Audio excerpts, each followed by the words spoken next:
Are you confrontational or do you dread confrontation? Well, studies tell us that most people say confrontation is one of their biggest fears, yet most people recognize that a certain degree of confrontation is absolutely necessary for success in work and, frankly, in life.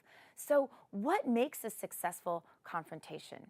Well, Rhonda Scharf of humanresources.com cites a former colleague who holds complete conversations in his head with people with whom he's angry. He rarely speaks directly with the other person, and this anger in his mind continues to build because of his frustration.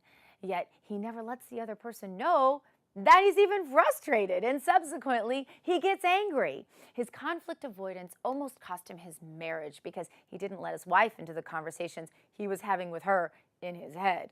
It was almost too late by the time he did bring her into the real conversation.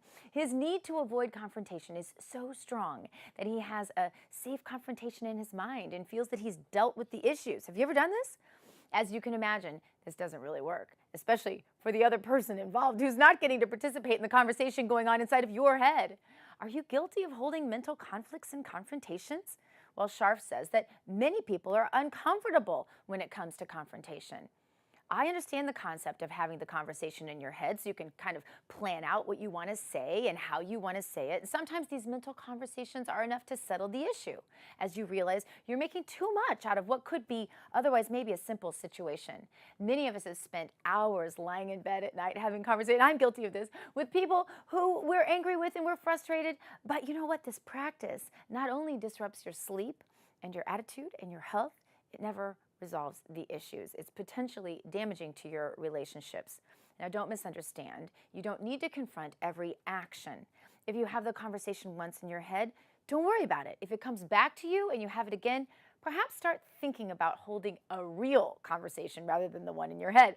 By the third time this conversation comes into your head, this is you telling yourself you need to have this confrontation. You need to start planning how you're going to deal with the actual confrontation because it looks as if you're going to need to do that. Scharf says, start by preparing yourself to confront the real issue.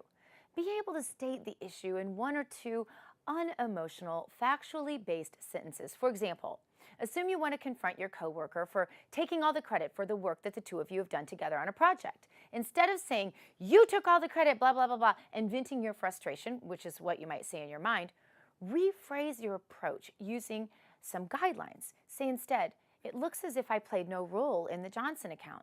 My name doesn't appear anywhere on the document, nor have I been given credit anywhere as far as I can see. Make your initial statement and then stop talking. This can be tricky for the person who likes to explain a lot.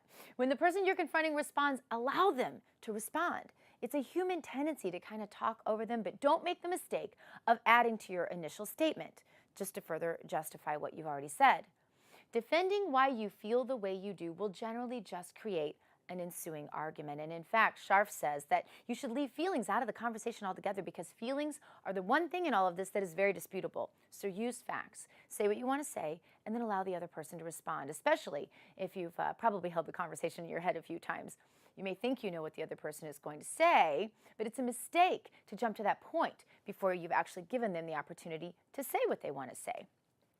Resist the temptation to say anything else at that point and only let the silence urge them to respond.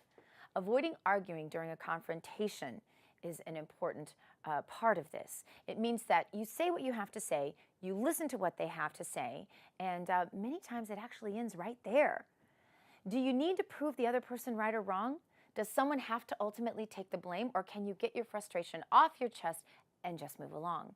Figure out the conflict resolution that you want before the confrontation, which is what I tell you on Smart Life all the time. Start at the end, start at your goal, and figure out how to work backward from that.